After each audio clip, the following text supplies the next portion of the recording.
আজকে ভাইয়ার হাতের দুইটা স্পেশাল খাবার আপনাদের সাথে শেয়ার করব। আসসালামু আলাইকুম, কেমন আছেন সবাই? আশা করছি সবাই অনেক ভালো আছেন। আল্লাহর রহমতে আপনাদের ভালোবাসায় আমরাও সবাই অনেক ভালো আছি।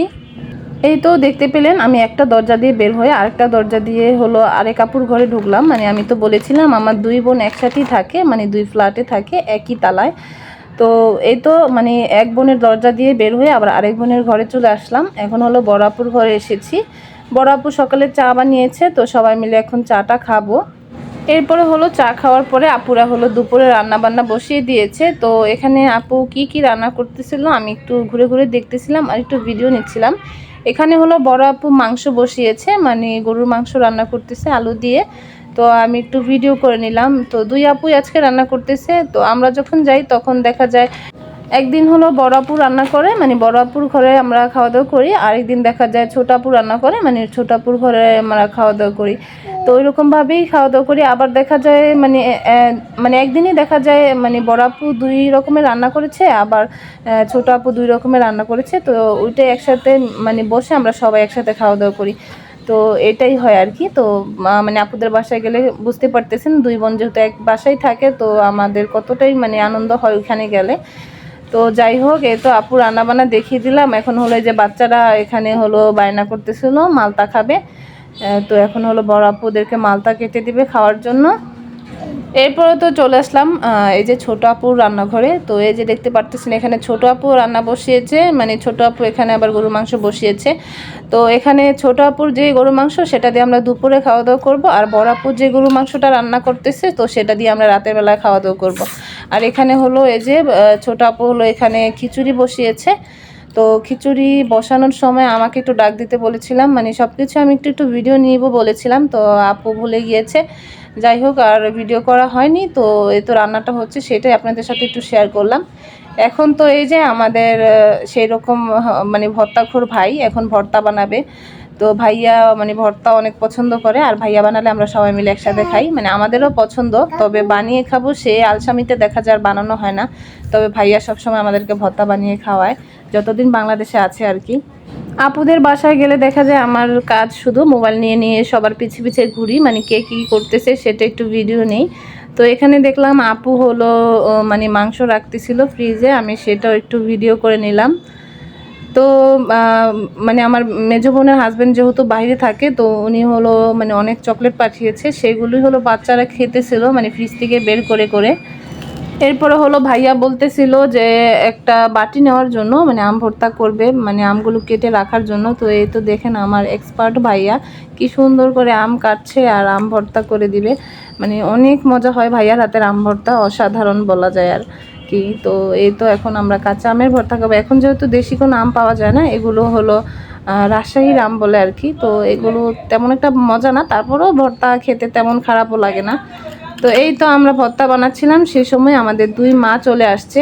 এই তো ওরা স্কুলে গিয়েছিল, এখন স্কুল ছুটি হয়ে গিয়েছে, বাসায় চলে আসছে। আর আমরা যখন আপুদের বাসায় যাই তো ওরা মানে স্কুলে ঠিকই যায়, তবে ওদের মনটা বাসায় পড়ে থাকে কখন বাসায় আসবে আর সবার সাথে মানে আড্ডা দিবে, খেলাধুলা করবে। তো এই তো এখন হলো ভাইয়া ভর্তা বানিয়ে নিচ্ছে, আর দেখেন কি সুন্দর করে ভর্তা বানাচ্ছে।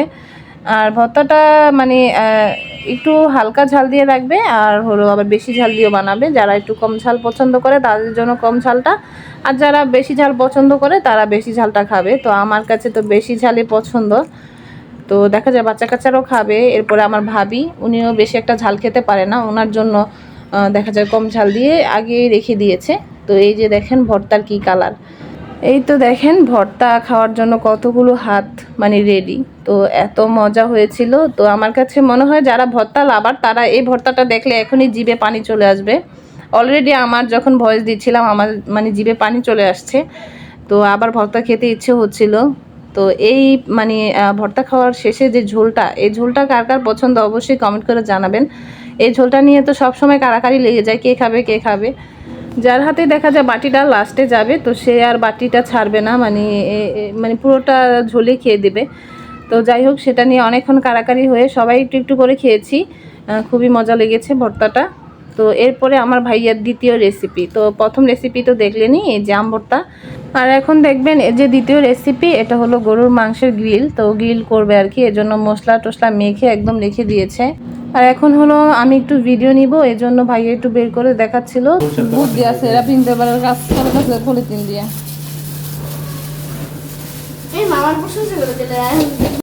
তো গ্রিল পার্টি হবে রাতের বেলায়। এখন হলো আমরা দুপুরের খাওয়া দাওয়া করে নিব। আর দুপুরে আজকে রান্না করেছে তো এই যে একদম পাতলা পাতলা খিচুড়ি, আর হলো এখানে গরুর মাংস। তো আমাকে এতগুলো দিয়েছে, আমি এতগুলো খেতে পারিনি, লাস্টে রেখে দিয়েছিলাম। তবে খিচুড়িটা এত মজা হয়েছিল, আপনারা কালারটা দেখি বুঝতে পারতেছেন কতটা ইয়ামি লাগছে দেখতে। তো অনেক মজা হয়েছিল। এখন আমরা সবাই মিলে একসাথে বসে পড়েছি খিচুড়ি খাওয়ার জন্য। বাচ্চারা বসেছে ডাইনিং টেবিলে আর আমরা বসেছি এখানে টি টেবিলে। তো যাই হোক, এখন সবাই মিলে একসাথে খাওয়া দাওয়া করে নেব। আর বড় আপু হলো ওইখানে সালাদ কাটতেছে, তো আমরা এখন একটু সালাদ ছাড়াই খেয়ে নিচ্ছি, সালাদ আসলে সালাদ দিয়ে খাবো। আমি হলো খিচুড়ি তেমন একটা পছন্দ করি না, মানে এই যে পাতলা খিচুড়িটা অনেকের দেখে অনেক পছন্দ, তবে আমার কাছে এত বেশি একটা ভালো লাগে না। তবে আজকের খিচুড়িটা এত মজা ছিল, আমার কাছে অনেক ভালো লেগেছে। মা ছেলের খেলা চলছে। পোলাপান ঘুমে তুলতে দেবো। কত লাগে তোমার দুই হ্যাঁ নাই তুমি মনে থাকে। এই তো খাওয়া দাওয়া শেষে মা আর ভাইও হলো এখানে লুডো খেলতেছে। আর এখন হলো এই যে সাইডে হলো আমার বোনের ছেলে, এখানে হলো মেশিনে দৌড়াদৌড়ি করতেছিল। ও হলো আজকে খিচুড়ি খেয়েছে, বলতেছে আমার ওজন বেড়ে যাবে, তাড়াতাড়ি একটু দৌড়ে নেই। তো আমার আপুরা যেহেতু মানে ঢাকা শহর বের হয় না বাইরে তেমন একটা, তো ওজন কমানোর জন্য মেশিন কিনে নিয়েছে, ঘরে একটু দৌড়াদৌড়ি করে ওজনটা কমিয়ে নেয়। আমিও চিন্তা করতেছি একটা মেশিন কিনবো, তো যখন কিনবো আপনাদের সাথে শেয়ার করব। তো এখানে হলো ভাইয়া আজকে আম ভর্তা খেয়েছে আর কালকের জন্য এখানে নুনতা নিয়ে আসছে।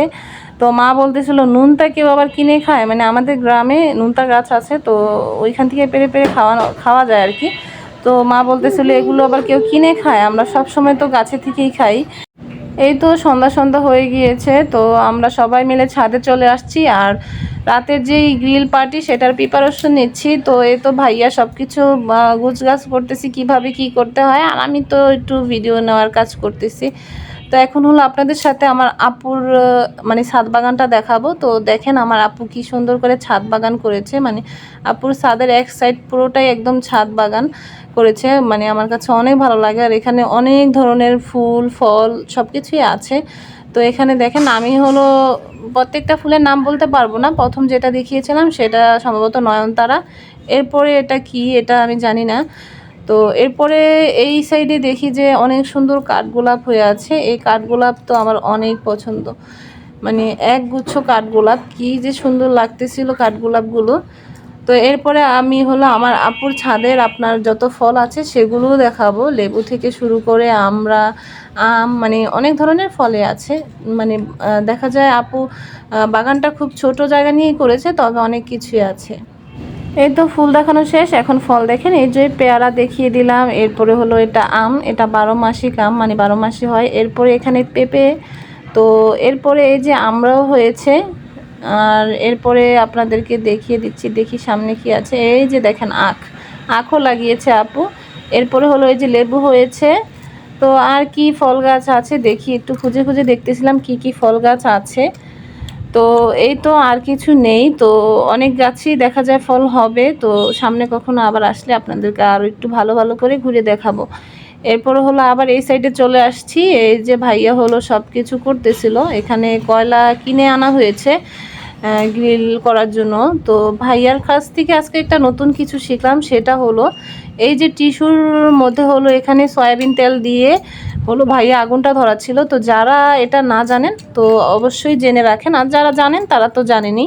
তো আমার কাছে এটা প্রথম মানে জানলাম। তো আমরা সবসময় যখনই গ্রিল পার্টি করি তখন দেখা যায় কেরোসিন তেল যেটা সেটা আমরা ইউজ করতাম। তো ওইটা দেখা যায় ইউজ করলে একটা ব্যাড স্মেল আসে, তো ওইটার কারণে মাংসটাতেও একটা ব্যাড স্মেল চলে আসে, মানে একটু গন্ধ গন্ধ আসে আর কি।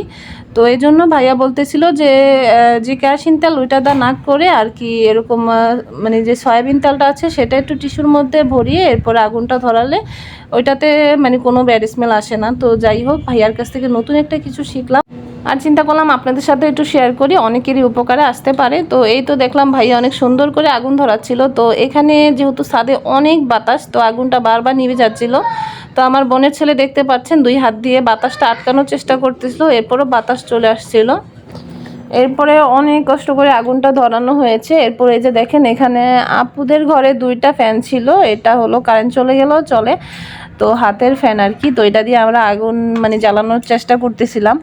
তো যাই হোক, অনেক কষ্ট করার পরে ভাইয়া সুন্দর মতো আগুনটা জ্বালাতে পেরেছে, আর খুবই ভালো আগুনটা মানে জ্বলেছে আর কি। তো এরপরে এখন হলো উপরে একটা নেট দিয়ে এখন হলো মাংসগুলো দিয়ে দিবে। আর আপুদের ছাদে অনেক সুন্দর একটা মানে লাইট ছিল, আর লাইটের কারণে অনেক সুন্দর ভিডিও হচ্ছিল। তো এই তো ভাইয়া ম্যারিনেট করা যে মাংসগুলো ছিল সেটা এক এক করে দিয়ে দিচ্ছে। এখানে মাংস একটু কম হয়ে গিয়েছিল, আর একটু বেশি হলে ভালো হতো। তো আমরা বুঝতে পারিনি এটা যে এতটাই কমে যাবে।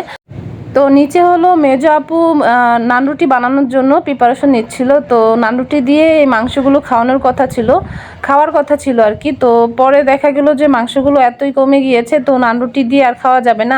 তো এরপর হলো ভাইয়া কিছু বার্গারের বান কিনে নিয়ে আসছে। তো এই বার্গার বান দিয়ে এখন হলো বার্গার বানানো হবে। তো এই যে ভাইয়া বার্গার বানিয়ে নিচ্ছে। এই তো বার্গারগুলো রেডি হয়ে গিয়েছে, এখন এইগুলোকে হলো ওভেনে দেওয়া হবে। আর ভাইয়াকে বলতেছিলাম ভাইয়া একটু দেখি বার্গারগুলো, তো ভাইয়ার রিয়েকশনটা দেখলেন। তো ভাইয়া সবসময় এরকম ফানি ফানি রিয়েকশন দেয়, তো ওর মুখের রিয়েকশন দেখলে সবাই হাসতে হাসতে শেষ। তো আমার ভাইয়া এরকমই, মানে সবসময় সবাইকে অনেক হাসি খুশি রাখার চেষ্টা করে, মানে সবাই যাতে অনেক হাসি খুশি থাকে। তো এখন হলো এই তো ওভেনে হলো সব বার্গারগুলো দেওয়া হবে। তো এরপরে আমরা সবাই মিলে খাবো। আর আমার বোনের ছেলেরা এখানে বলতেছিল যে মামা এত ছোট বার্গার আর হলো 1 পিস করে তো কিছুই হবে না। তো এত মজা হয়েছিল, দেখা যায় এই বার্গারগুলো 5টা খেলেও মানে মুখেই লাগবে না, এরকম আর কি। তো কষ্টের বিষয় হলো সবাই আমরা একটা করেই পেয়েছিলাম। বার্গারগুলো এতই ছোট ছিল, দেখা যায় 4 কামড়ে বার্গারটা শেষ হয়ে যাচ্ছিল। তো মানে একদম ছোট ছোট সাইজের ছিল। তো যাই হোক, অনেক মজা লাগছে। ভাইয়াকে অসংখ্য ধন্যবাদ। আর আমার ভাইয়ার হাতে যে কোনো রান্না খুবই মজা হয়। ভাইয়ার মানে সামনে বলি যে একটু মজা না, তবে সত্যি কথা ভাইয়ার হাতের বার্গার বা মানে যে কোনো জিনিসে ভাইয়ার হাতের খুবই মজা হয়। এই তো খাওয়া দাওয়া শেষে এখন হলো সবাই মিলে আবার লুডো খেলতে বসে পড়েছি। তো আজকে লুডো খেলতে খেলতে এখানেই ভিডিওটি শেষ করব। দেখা হবে নেক্সট কোনো ভিডিওতে। ভিডিওটি ভালো লাগলে অবশ্যই লাইক কমেন্ট শেয়ার দিয়ে পাশেই থাকবেন। আর যদি আমার চ্যানেলে কেউ নতুন হয়ে থাকেন অবশ্যই আমার চ্যানেলটিকে সাবস্ক্রাইব করে দিবেন। তো আজকে ভিডিওটি এখানেই শেষ করব। আল্লাহ হাফেজ, আসসালামু আলাইকুম।